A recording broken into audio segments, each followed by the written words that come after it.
Alors, Monsieur Caloz lève la main. Est-ce que vous pouvez vous présenter et puis poser votre question? Oui, bon- bonsoir. Est-ce que vous m'entendez? Oui, on vous entend. Allô, Allez-y. super. OK, donc je m'appelle Carlos. Je suis membre du mouvement New Power. Et voilà, je suis originaire du Gabon, mais je suis un kémite panafricain, c'est plus important. Et voilà, membre du New Power, donc je suis très, très, très fier de la présentation très riche et très instructive qu'a délivré notre responsable général. Et alors, j'aimerais juste arriver à ma question, donc qui porte sur la Russie, évidemment. Mais vraiment, d'abord, avant tout, j'aimerais vraiment le féliciter pour la clarté avec laquelle donc, il a présenté tous les cas, que ce soit la situation donc, par rapport à Sankara, même si M. Sidikan, qui est là, mais bon, ce n'est pas le but de ma question. Je trouvais juste que le président, le responsable général du New Power, a bien rééquilibré les choses, pas laisser ce préjugé sur la pseudo-naïveté de Sahara, etc. Bref, ce n'est pas là-dessus. Si tu veux revenir là-dessus, on peut revenir là-dessus. Sur la Russie, je suis très content.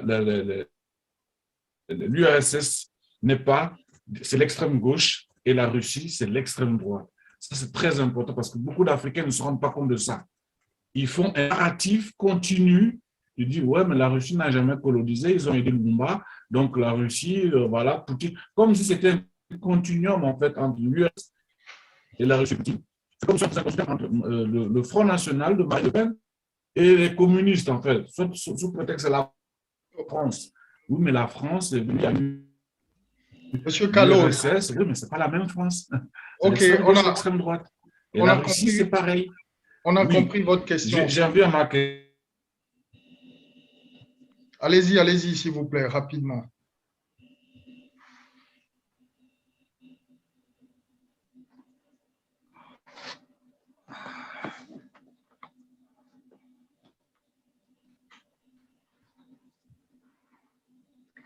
Alors, je crois qu'on a perdu en route Monsieur Caloz. OK, ça a coupé, je ne sais pas. On va prendre une autre intervention. On a perdu Monsieur Caloz en route. Il y a un problème de connexion à son niveau. Non. Alors, finissez Vous ne votre m'avez pas question, perdu, s'il vous mais ce plaît. n'est pas grave, je m'arrête là. Allez-y, allez-y. Oui, non, mais finissez votre question. Finissez. Précisez-la et finissez-la. Non, en fait, je voulais juste. D'accord. Je voulais juste que le responsable, monsieur Ivan Gomo, explique un peu plus quand il précise que.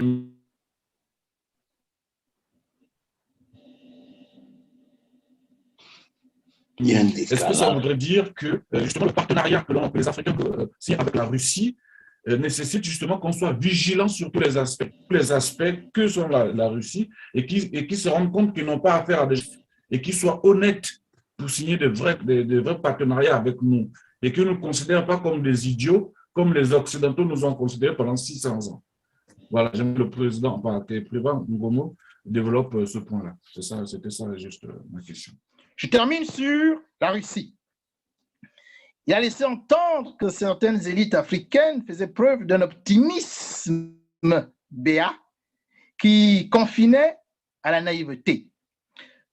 Je veux rétorquer très poliment en disant que une approche comparative, car nous avons la possibilité de comparer désormais, ne peut pas toujours s'inscrire dans la naïveté, car nous avons la possibilité d'apprécier en comparaison deux réalités simultanées. Il parle de la Russie comme étant impérialiste. Oui, mais impérialiste dans le Caucase.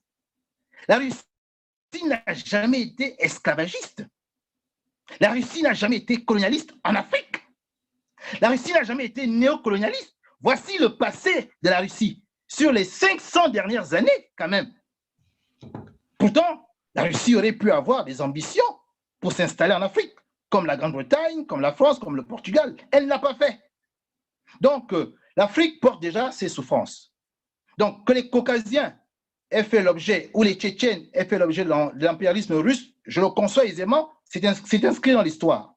Mais les Africains, et nous parlons de l'Afrique, n'ont jamais fait l'objet d'un quelconque esclavage, une quelconque traite des Noirs, un quelconque colonialisme, un quelconque néocolonialisme de la part de l'Union soviétique. Merci Privan Ngomo. On va peut-être embrayer sur, je pense, c'était plus une remarque de monsieur, d'un des membres du New Power qui est intervenu, dont j'oublie le nom. Je crois savoir que c'est monsieur Kalos. Voilà. Kalos. Et quelle était sa remarque? Oh, sa remarque, c'était relativement… Bon, je pense que vous avez donné un peu une réponse hein, sur la politique de la Russie. Peut-être la précisera-t-il. Hein. Mais bon, j'ai plus ou moins compris, même si le son un peu se perdait. Contrairement à mon frère burkinabé, je pense qu'avec la Russie, nous avons la possibilité d'avoir un véritable contrat de partenariat à somme positive. Je veux lui rappeler que les accords de coopération qui aujourd'hui lient tous les pays francophones à la France ont été imaginés, rédigés par les Français et les Français ont imposé aux Africains de les signer. En aucune manière, Maurice Yaméogo, le président du Burkina Faso en 1960, a été… Plutôt à l'époque, la Haute-Volta.